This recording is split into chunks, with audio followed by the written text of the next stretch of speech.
Mario Super Sluggers is an interesting attempt to add the Mario magic to a boring sport. This is the second title in this particular series, and since I've never played the original, the play mechanics were all new to me, and overall they worked well. This game is part of Nintendo's overall plan to have a Mario franchise take over every sport. What's shocking is that Mario and his friends haven't taken a stab at American football yet. It would seem to be one of the sports out there that would really work with the Mario franchise's characters in it. The story is basically this. The princess surprises Mario and the crew with a baseball island that she built.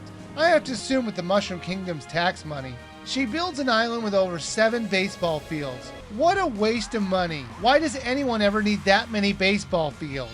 Bowser and Bowser Jr. crash their coincidentally enough baseball field equipped boats onto the island and take over the other characters' based fields because he can't believe that the princess would waste all this money on a baseball themed island and not make him his own stadium as well. As much as it sounds crazy that he might think that the princess would do that for him, it's actually not that unreasonable if you think about it. She gave stadiums to both Wario and Donkey Kong. They're both evil bad guys. And you know what? Now I'm on Bowser's side. She should have made him his own stadium. It's pretty obvious she's trying to make nice with the other villains by giving them their own stadiums, so why not Bowser? If you play the story mode, you'll liberate each of the stadiums to unlock them.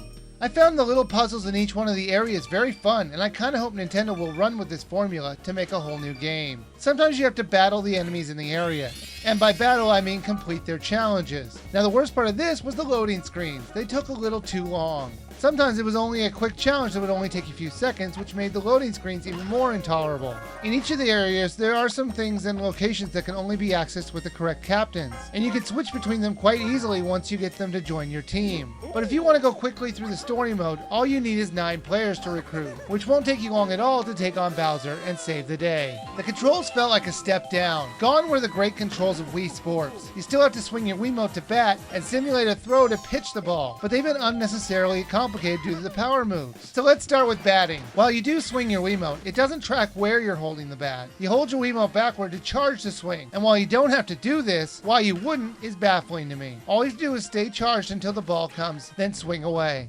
When you're pitching, I wish they had kept the controls of Wii Sports. I wish you could have done an easy curveball or changeup without plugging in the nunchuck. Sure, if you could plug in the nunchuck, you could control where the ball is headed, but I didn't like controlling the game that way. There are 3 different ways to control the game, but I stayed with the default way since the others seemed even worse to control. Both the batter and the pitcher have star moves that they could use to improve their hit or pitch, and each character had a different one, so it was fun to see the animation. Then there's the fielding, which was the most solid. Basically, it would catch pop flies automatically, but to field the ball, you swung the Wiimote to throw it, and it was fun. You could team up and jump up high to stop a sure home run. They had items you could use to mess with the fielders, but I think they were for the most part useless and annoying. They were definitely the weakest part of the whole game. One of the major problems with this game was that it really didn't feel like it was finished.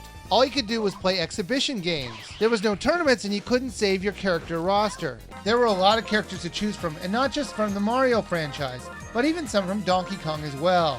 You could even put your Miis on the team, which I thought was the coolest thing in this game. Depending on which stadium you choose, it could be like a regular game of baseball, or a completely crazy one, because some of the stadiums had traps and moving objects that would make even pop-up fly interesting.